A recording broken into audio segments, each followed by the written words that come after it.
আপনারা এত খুশি হয়েন না। আপনারা দেখছেন না ফ্যাসিবাদের পক্ষে আমাদের পার্শ্ববর্তী দেশ সাম্রাজ্যবাদী আধিপত্যবাদী ভারত কিভাবে সাপোর্ট দিয়ে রাখছে, দেখছেন না? সামনে আমরা শুনতেছি যে তারা আমাদের ন্যায্য পানি দিবে না। আমরা শুনতেছি সামনে বন্যার সময় তারা আবার বাঁধ খুলে দিয়ে আমাদেরকে ভাসিয়ে মারার চেষ্টা করতেছে। আমাদেরকে এখন থেকে প্রস্তুতি নিতে হবে, সামনে যদি কোনো ধরনের ষড়যন্ত্র করে বাংলাদেশকে ভাসিয়ে দেওয়ার, বাংলাদেশের ফসল নষ্ট করার, বাংলাদেশের সীমান্তে উত্তেজনা তৈরি করার যদি কোনো চেষ্টা করা হয়, বাংলাদেশের প্রত্যেক দল, প্রত্যেক ধর্মের মানুষকে, প্রত্যেক পেশার মানুষকে যার যা আছে তাই নিয়ে প্রতিরোধের জন্য প্রস্তুত হতে হবে।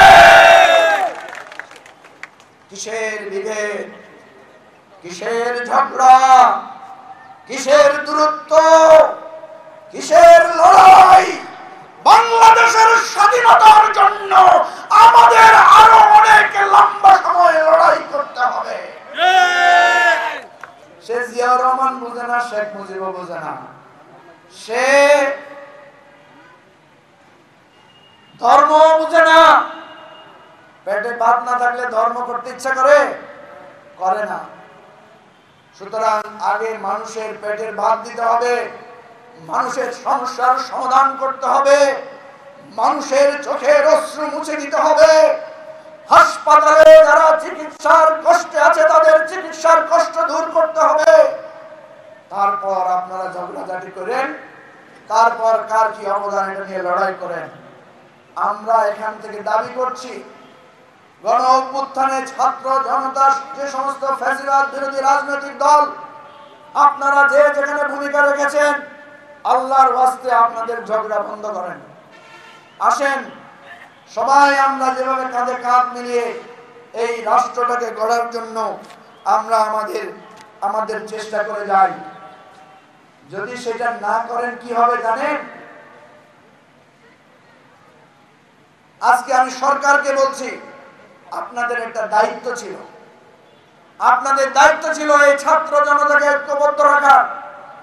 আপনারা সেই দায়িত্ব পালন করেন নাই। আজকে এই সরকার এবং রাজনৈতিক দল এবং ছাত্র জনতার মধ্যে যদি এই বিভেদ হয়, তাহলে দেশকে একটা মহাসংকটে পরিণত হতে হবে, মহাসংকটে পড়তে হবে। আপনারা কি নিয়ে মারামারি করতেছেন? হয়তো হাসিনার দূরে গেলে আমি বেশি করছি, আমি বেশি করছি, কে বেশি অবদান রেখেছে এটা নিয়ে একটা ঝগড়া। আর এখন কে এমপি হবে, কে মন্ত্রী হবে, এগুলো নিয়ে ঝগড়া। আমাদের অনুরোধ হচ্ছে, আগে এই রাষ্ট্রটাকে গ্রহণ করেন, আগে এই রাষ্ট্রের নাগরিকদের সমস্যার সমাধান করেন।